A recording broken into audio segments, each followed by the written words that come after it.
Oi pessoal, tudo bem? Vamos continuar o livro Capitão da Minha Alma, Senhor do Meu Destino, esse livro do Napoleão Hill. Esse livro que ele traz então trechos de conversa que ele teve com o Andrew Carnegie e que os dois então discorrem aqui sobre visão criativa, pensamento organizado e ação controlada. Esse livro tem 3 capítulos, nós estamos no terceiro, que é exatamente sobre ação controlada. Ele está trazendo conceitos daqueles princípios da filosofia do sucesso que ele criou fazendo um trabalho de 30 anos junto a pessoas muito bem-sucedidas e pessoas que fracassaram. Aí então ele traz como se fosse um guia para que a pessoa que estiver em busca de alcançar o sucesso pleno, ele deixa claro aqui e também naquele livro Pense e Enriqueça, que é onde ele traz a filosofia toda, todos os princípios ali. Ele deixa claro que o enriqueça não é o enriqueça financeiramente, é o enriqueça em todos os setores, é ter uma vida plena em todos os setores. E então eles trazem aqui nesse livro, eles trazem como alcançar esse sucesso nesses 3 princípios, que é o da visão criativa, pensamento organizado e atenção controlada. Nós estamos no terceiro capítulo, mas antes da gente continuar, vamos então ver aqui como foi que ele se inspirou para o título do livro, que foi ali no poema Invictus, do William Ernest Henley, que termina: não importa quão estreito o portão, quão carregado de punições a lista, sou senhor do meu destino, sou capitão da minha alma. Mas o próprio Napoleão Hill diz ali no 2º capítulo que ele lamenta que o Henley, o autor do poema, não tenha continuado e não tenha dito: sou senhor do meu destino e capitão da minha alma, desde que eu tome conta dos meus pensamentos, desde que eu seja dono da minha mente. Porque a filosofia dele toda é pautada em cima disso, de que nós criamos a nossa realidade a partir do que a gente pensa. Diga-me o que você está pensando, eu te direi o que você vai viver, o que a vida vai te dar de volta. E como que isso acontece? Um pensamento ele começa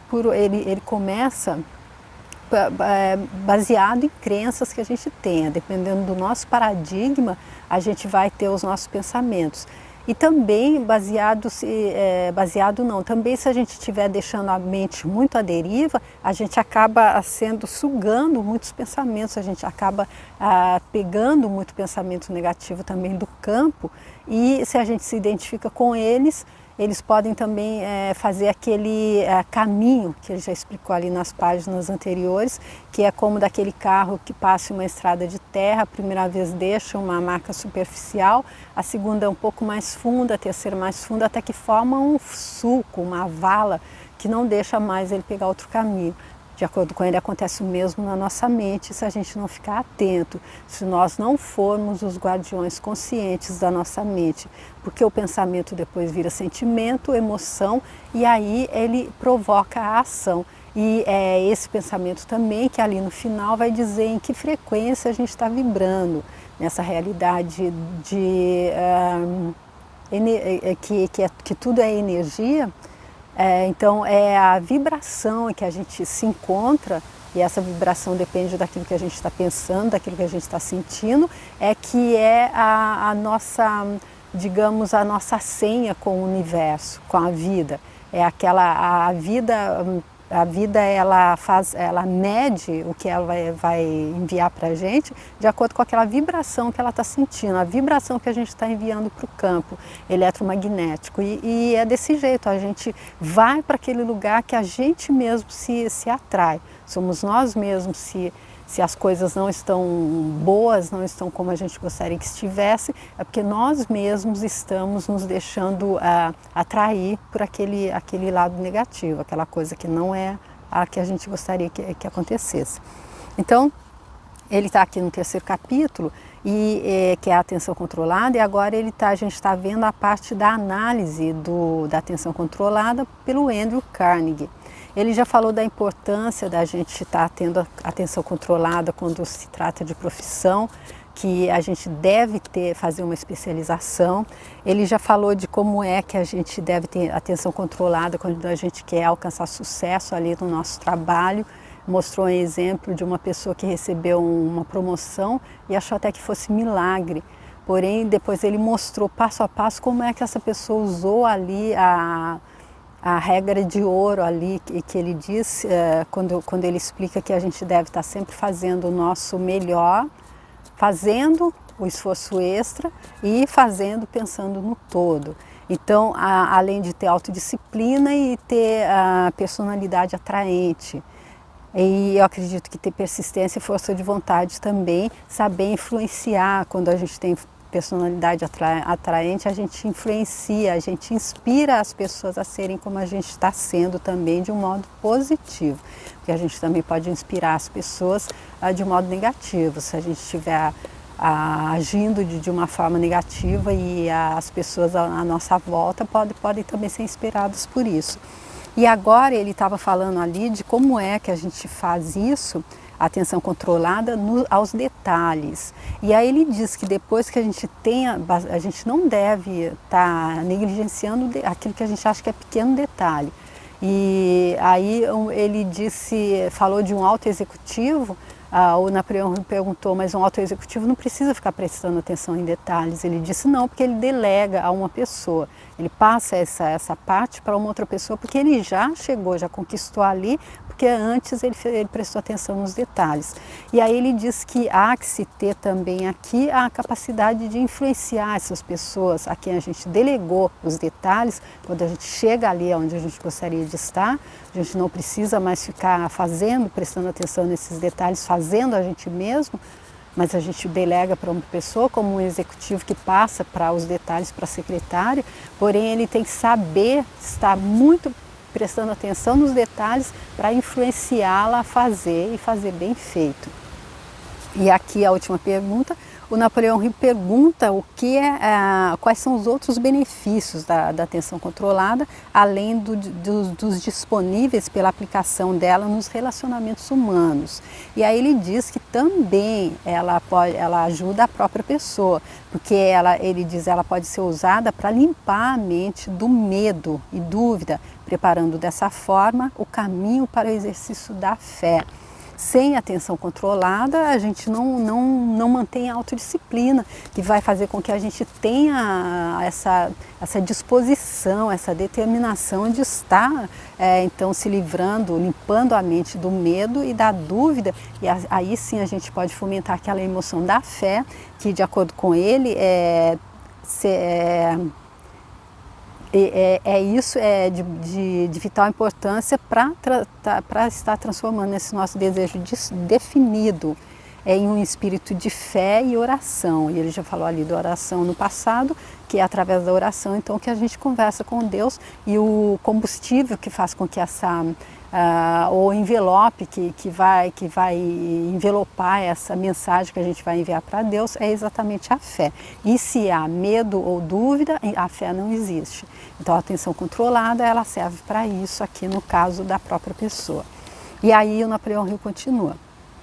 Por sua análise, parece que a atenção controlada é associada de um jeito ou de outro a todas as funções do corpo e da mente. Isso é verdade. Você bem poderia ter dito que ela é associada a todas as funções da mente e do corpo e também a todo relacionamento humano importante. É preciso observar também que a atenção controlada é um grau de auto-hipnose pela qual um homem pode preparar a própria mente para qualquer realidade que tenha de enfrentar na vida. Concentração intensa de pensamento dá ao indivíduo o benefício do poder daquele estranho estado mental conhecido como hipnotismo. Olha, gente, ele dizendo que sem atenção controlada não há também a própria hipnose, que é a concentração intensa de pensamento, que dá então à pessoa o benefício do poder daquele estranho estado mental conhecido como hipnotismo. A gente conhece uma pessoa hipnotizada, as pessoas que sabem hipnotizar conseguem que a pessoa faça coisas incríveis, né? E é incrível, e ele diz que sem atenção controlada, essa pessoa também não poderia estar tendo esse resultado. Alguns usaram esse poder de maneira efetiva para curar certas formas de enfermidade. Ele pode ser usado para dominar tristeza, luto e decepção, quando aplicado em conjunto com o poder da força de vontade. Então ele dizendo que ele pode ser até um antídoto aí contra a tristeza, a depressão e o luto. Mas ele deve ser, essa força de vontade, essa concentração intensa de pensamento, ela deve então ser usada em conjunto com o poder da força de vontade. Ele já disse ali nas páginas anteriores que a força de vontade é o carro-chefe ali, é a que domina a mente. A força de vontade pode pode chegar ali, ela pode tirar a razão, ela pode tirar a emoção também. Ela é a força de vontade, ela é, de acordo com ele, a chefe de todos os departamentos ali da mente. Sem força de vontade, fica difícil que qualquer um desses outros funcione. A atenção controlada não é sempre o resultado do uso da faculdade da vontade? Não, ela pode ser aplicada ou pela faculdade das emoções ou pela faculdade da vontade. Ele acabou de me desmentir. Não, ela não pode com a emoção. Não, mas ele já disse ali no passado sim, que se a gente estivesse deixando dominar por emoções negativas, a gente tem que passar isso pelo crivo da razão e pela força de vontade. Se a gente não tiver força de vontade para estar controlando as nossas emoções, não vai ter como a gente sair delas, não é? Mas aqui ele diz que a atenção controlada pode ser aplicada pela faculdade das... Atenção controlada não é sempre o resultado do uso da faculdade da vontade? O Napoleão Hill pergunta, ele diz que não, que a faculdade da vontade, que a atenção controlada, então ela pode ser aplicada pela faculdade das emoções ou pela faculdade da vontade, assim. Também a atenção controlada então pode ser resultado também das emoções. Também pode ser aplicada por uma combinação das duas, emoção e vontade. Quando é aplicada pelo poder da vontade, ela se torna mestre das emoções. Então, porque aqui ele não me desmente, ele disse ali no passado que a vontade é a mestre das emoções. E esse é o meio pelo qual se podem colocar todas as emoções sob o controle da vontade? Correto. Intensa concentração de atenção em um assunto determinado, com a ajuda da vontade, deixa as emoções sem meios de expressão. A ordem pode ser invertida como geralmente é, e a mente pode ser tão intensamente concentrada em determinado assunto, com a ajuda das emoções, que a faculdade da vontade não funciona. Então, vamos entender aqui. E esse é o meio pelo qual se podem colocar todas as emoções sob o controle da vontade, a atenção controlada. Então, ele diz sim, é pela atenção controlada que a gente pode colocar todas as emoções sob o controle da vontade. Mas também a ordem pode ser invertida e a mente pode ser tão intensamente concentrada em determinado assunto com a ajuda das emoções que a faculdade da vontade não funciona. Então aí ele dizendo que se a mente realmente estiver ali se deixando dominar completamente pela emoção, nem a vontade. Porque se a pessoa está ali dominada por uma emoção que está realmente fazendo com que ela fique fixa naquilo, realmente nem a vontade, então, ela pode até ter vontade, mas vai ser mais fraca, de acordo com o que ele está dizendo aqui. A escolha entre emoções e vontade, em qualquer exemplo dado, é do indivíduo. Então, aqui pronto, é a gente que escolhe, né? Se a gente quer se deixar, se a emoção for negativa, se a gente vai querer realmente se deixar ser arrastado por ela para a direção da falta e da escassez, é normalmente para onde ela nos leva, ou se a gente vai fazer com que a vontade ela fique forte, aí é a escolha, ele dizendo, a escolha é nossa. Qual é a escolha mais segura, emoções ou vontade? A vontade é mais segura, desde que aplicada em conjunto com a faculdade da razão e a consciência, que ele já disse sempre que Quando a gente vai aplicar, então, a vontade, a gente deve passar pelo crivo da razão e a consciência, que é o juiz. As emoções e a razão costumam discordar. Essa é uma coisa que causa problemas para muita gente. As pessoas permitem que as emoções se manifestem livremente sem a influência modificadora da razão.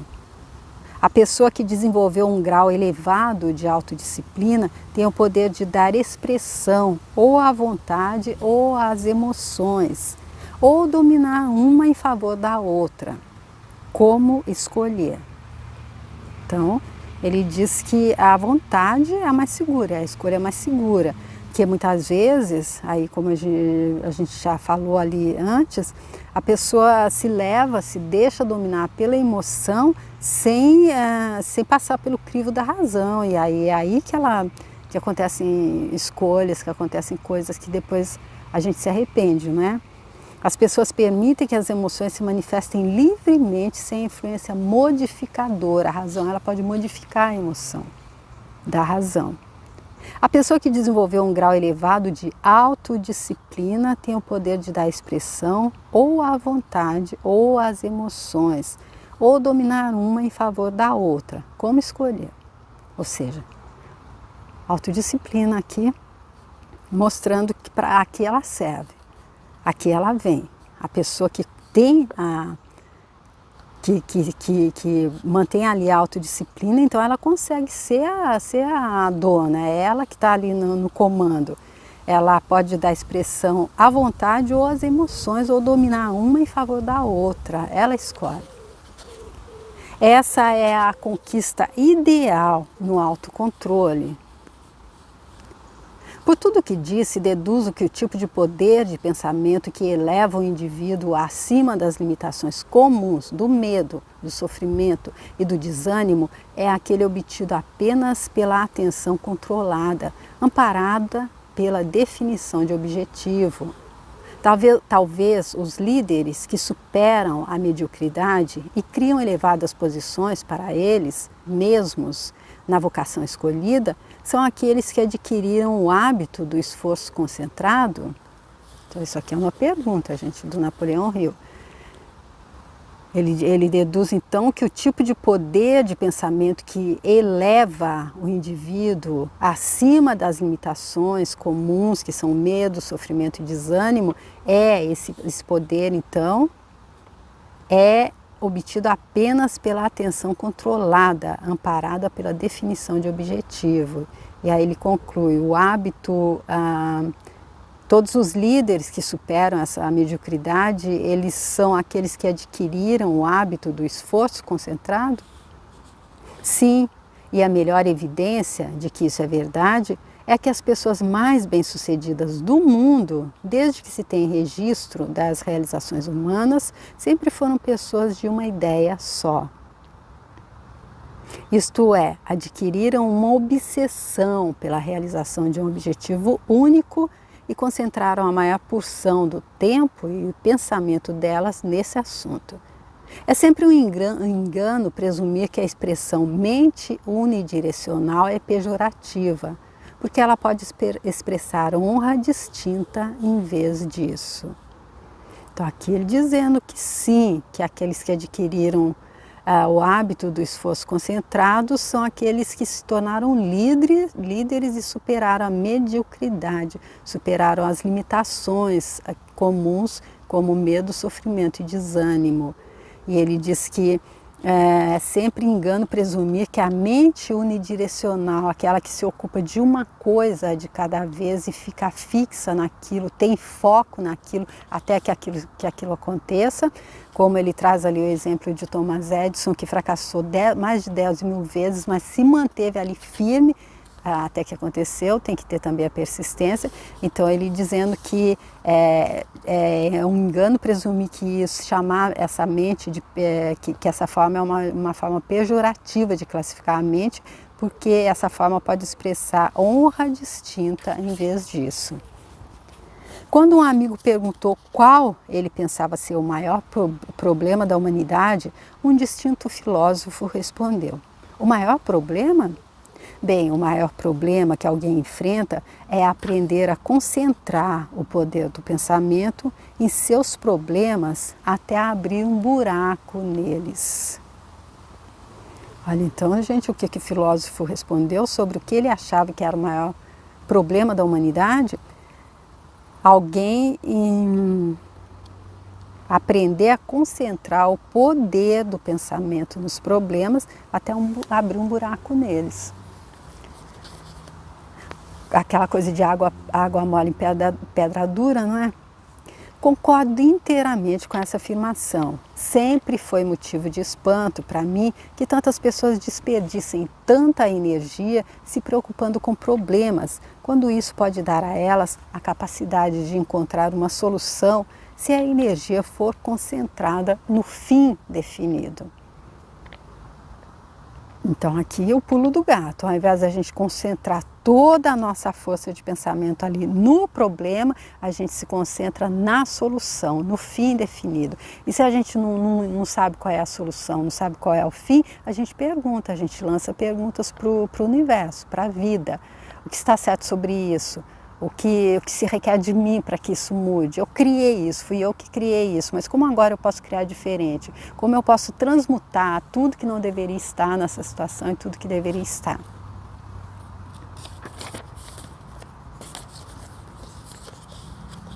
Pessoas que têm um objetivo principal definido e dedicam o tempo delas à realização desse objetivo, se preocupam com problemas como aquelas sem um objetivo? Não. Definição de objetivo amparada por um plano para a realização tende a conservar as energias do indivíduo para o único propósito de alcançar esse objetivo. Preocupar-se é a invenção do homem que não é definido. No momento em que alguém decide que atitude vai tomar em relação a qualquer problema e começa a implementar essa decisão, normalmente a pessoa deixa de desperdiçar energia se preocupando com ele. Então aqui ele dizendo que definição é então o que difere da pessoa que vai alcançar, então vai resolver o problema ou não, porque ele disse que aquele que fica se preocupando com o problema, que preocupar-se é a invenção do homem que não é definido, aquele que não tem uma definição de objetivo. Já aquele que tem, ele vai tomar em relação a qualquer problema a atitude de implementar a decisão que ele tem. No momento em que alguém decide que atitude vai tomar em relação a qualquer problema e começa a implementar essa decisão, a pessoa deixa de desperdiçar energia se preocupando com ele.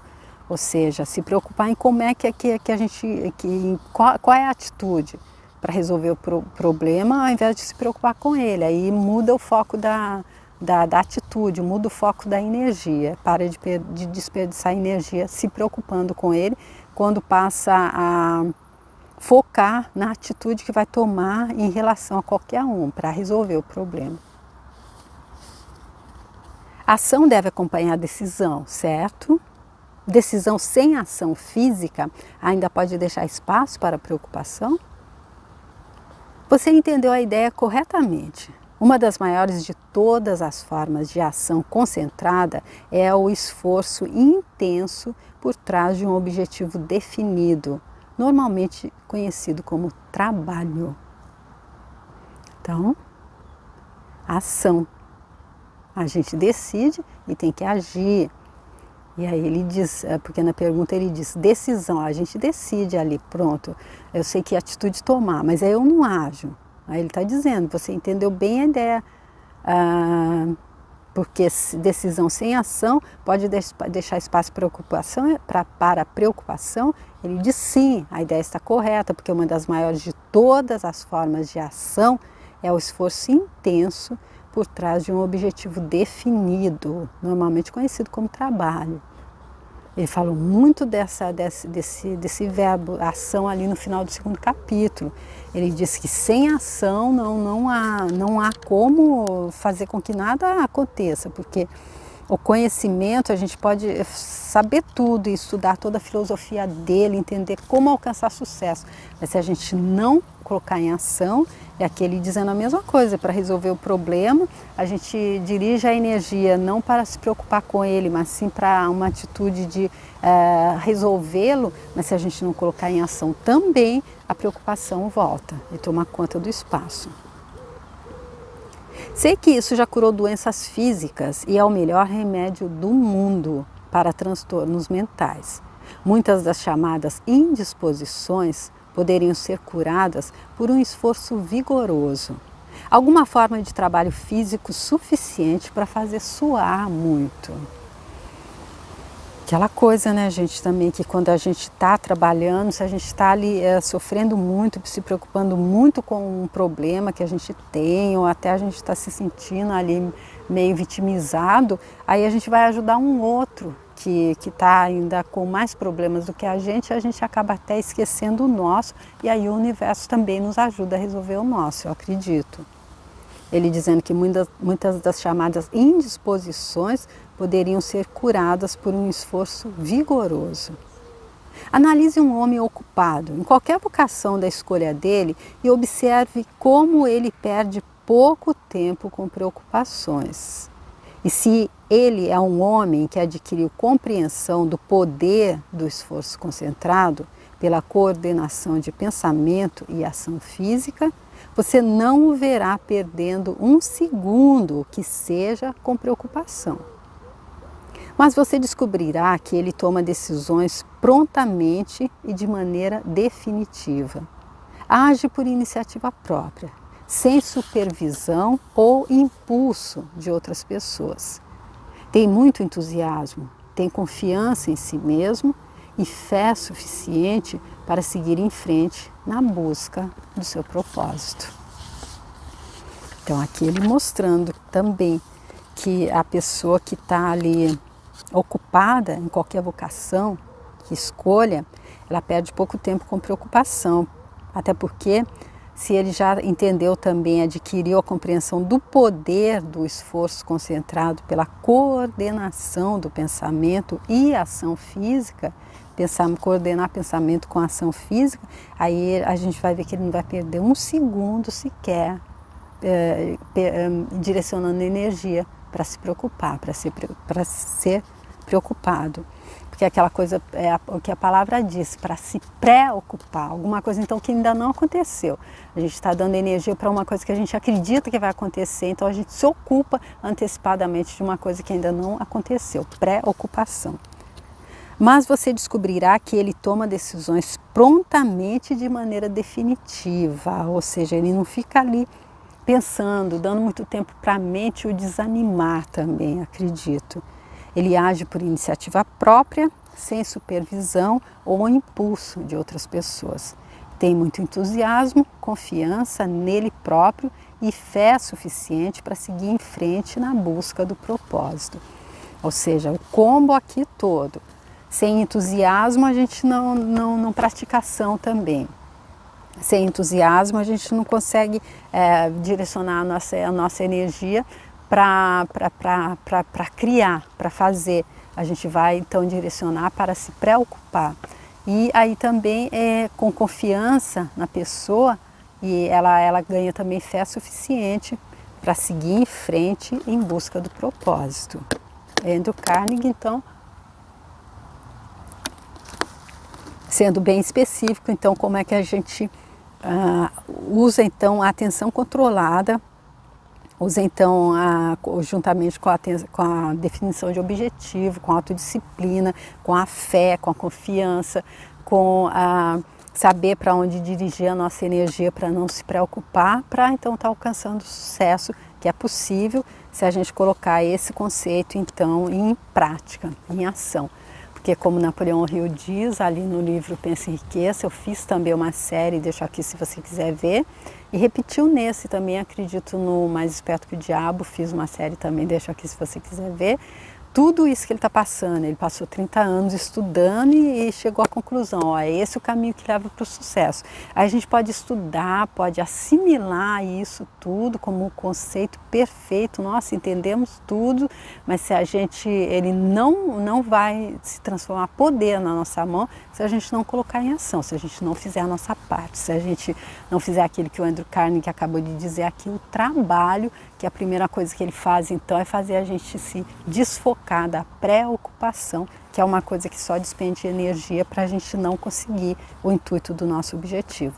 Então, gente, não acabou ainda, faltam algumas páginas desse último capítulo, que é a atenção controlada, para a gente concluir esse livro, e eu fico super feliz que você possa estar me acompanhando, super feliz se os comentários que eu faça possam te ajudar na sua compreensão, e te agradeço muito, você que envia mensagem e você que deixa a sua curtida aí no vídeo, você que compartilha também, se você acha que tem alguém que vai se beneficiar de todo esse conhecimento que o Napoleão Hill está passando aqui, de como alcançar o sucesso em todos os setores, e você quiser compartilhar, eu vou ficar super feliz. Se você quiser se inscrever no canal também, vou ficar super feliz. Se for leve e você quiser fazer, muito obrigada, tá bom? E eu espero encontrar com você para que a gente continue, então, quase finalizando esse livro, Capitão da Minha Alma, Senhor do Meu Destino. Obrigada, até lá!